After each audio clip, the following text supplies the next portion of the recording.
Magandang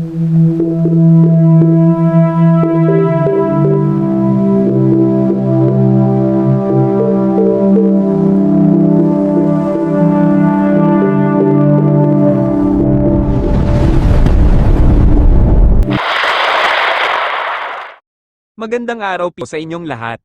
Isa na namang masusing pagbabahagi ng pinakabagong impormasyon tungkol sa kalagayan ng panahon para sa Biyernes ika-26 ng Disyembre taong 2025 ay inihahandog namin sa inyo ngayon. Sa mga nakaraang oras ng pagmamanman, ang dating low pressure area na patuloy nating sinusubaybayan ay hindi na lamang nanatili sa dating katayuan nito. Sa totoo lang, ito ay tuluyan ng naging ganap na bagyo na may kategoryang tropical depression. Ang bagyong ito ay may kasamang lakas ng hangin na umaabot sa 45 kilometro kada oras, habang ang mga pagbugso naman nito ay umaabot pa hanggang 55 kilometers per hour. Sa unang bahagi ng kanyang paggalaw, ito ay kumikilos patungo sa direksyong Hilagang Silangan, na nagdulot ng pag-aalala sa mga lugar na maaaring maapektuhan nito. Dahil na rin sa pagiging ganap na bagyo nito, inihalal na po natin ito ng lokal na pangalan na Bagyong Yasmin. Bagamat kapansin-pansin ang lakas na taglay ng bagyong ito sa simula ng kanyang pagkabuo, mayroon naman pong magandang balita. Bahagya na itong lumayo sa ating bansa at nagbago pa ang kanyang direksyon ng paggalaw, ngayon ay patungo na ito sa direksyong Silangan. Sa kasalukuyan pa lamang, hindi na ito nagdudulot ng direktang epekto sa teritoryo ng Pilipinas. Gayunpaman, hindi po natin dapat kalimutan na ang mga bagyo, kahit na hindi direktang dumadaan sa ating bansa, ay maaari pa ring magdulot ng mga kahihinatnan sa ating mga kapaligiran. Ang bagyong Yasmin ay inaasahang magdudulot ng mga thunderstorm na magbibigay daan sa pag-ulan at maulap na kalangitan, lalo na sa mga lugar na nasa silangang bahagi ng ating bansa. Kaya naman mahalaga pa rin na manatiling handa at alerto ang lahat ng mamamayan, lalo na ang mga nakatira sa mga lugar na maaaring maapektuhan ng mga ganitong kondisyon ng panahon. Ito na po ang kasalukuyang pinakabagong update tungkol sa dating LPA na naging ganap na bagyo na ngayong kilala bilang Bagyong Yasmin. Lubos po naming hinihikayat ang lahat na ingatan ang sarili at ang mga mahal sa buhay, lalo na sa mga oras na maaaring magbago ang kalagayan ng panahon sa maikling panahon.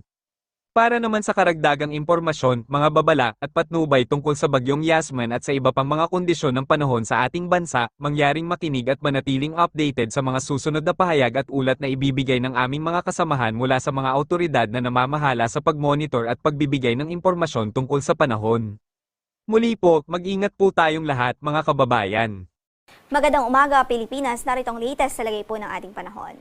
Buong Luzon ay affected po ngayon ng northeast monsoon at amihan at ito po ay nagdudulot ng mga pag-ulan sa ilang bahagi ng Luzon area at of course yung malamig na panahon ay ramdam po sa malaking bahagi ng ating landmass.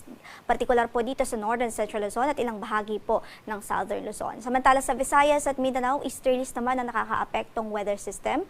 Nagdudulot pa rin ito ng mga localized thunderstorms o yung mga localized na mga pagkidlat, pagkulog anytime of the day. Samantala para sa pagtaya ng ating panahon, nasahan pa rin natin ng maulap na papawrin at mga pag-ulan dito sa Batanes at Babuyan Islands. Yan ay dulot po ng northeast monsoon.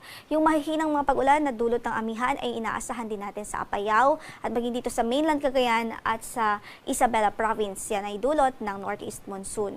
Sa natitirang bahagi pa po ng Northern Luzon, dito sa Ilocos Region, sa natitirang bahagi ng Cordillera Administrative Region, dito sa Central Luzon, sa Metro Manila, maging dito sa Calabarzon at sa Kabikulan, nasahan natin ang isolated o pulupulong mahihinang mga pag-ulan dahil po sa amihan. So affected po malaking bahagi ng Luzon area. Liban na lamang po dito sa Mimaropa region kung saan ay posible pa rin yung mga thunderstorm activities. So sa pagtaya po ng ating panahon, nasahan natin ang sa Metro Manila pwede po umabot hanggang sa 32 degrees Celsius ang ating maximum temperature for today. Sa Baguio ay 16 to 23, sa Luwag ay 23 to 30 degrees Celsius. Sa Tuguegarao naman ay 22 to 28 degrees Celsius, sa Legazpi 24 to 30 degrees Celsius at malamig din ho sa Tagaytay 22 to 29 degrees Celsius.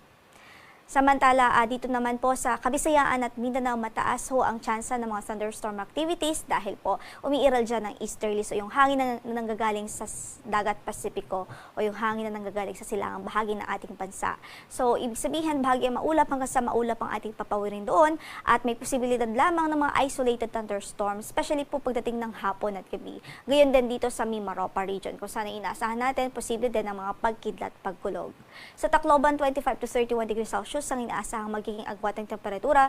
Sa Iloilo ay 24 to 31 degrees Celsius, 25 to 31 degrees Celsius sa Puerto Princesa City. Sa Calayan Islands ay 25 to 30 degrees Celsius. Sa Cagayan de Oro ay 25 to 31 degrees Celsius. Sa Davao ay 24 to 32 degrees Celsius. Habang sa Zamboanga ay 24 to 31 degrees Celsius naman ang inaasahang magiging agwat ng temperatura. Sa Cebu ay 26 to 31 degrees Celsius naman po. Samantala, nakataas ang ating gale warning ngayon sa malaking bahagi ng Northern Luzon. So, ating gale warning ay in effect dito sa Batanes, northern coast ng Cagayan, at kasama na dyan o partikular po dito sa municipalities ng Santa Mercedes, Claveria, Pamplona, Sanchez Mira, Abulog, Balesteros, Apari, Bugay, sa Santa Teresita at Gonzaga at maging sa Santa Ana. Kasama na dyan ang Babuyan Islands at maging Ilocos Norte at Ilocos Sur. So sa mga nabanggit nating lugar, hindi pa rin ho ina-advise na pumalaot ang maliliit na sasakyang pandagat dahil magiging maalon hanggang sa napakaalon pa rin ang kondisyon ng ating karagatan doon. Sa natitirang bahagi naman ng ating bansa o sa natitirang bahagi ng ating mga baybaying dagat ay banayad hanggang sa katamtaman naman ang magiging pag-alon. Ang sunrise natin for today is 6:18 in the morning at lulubog ang araw mamaya sa ganap na alas 5:34 ng gabi.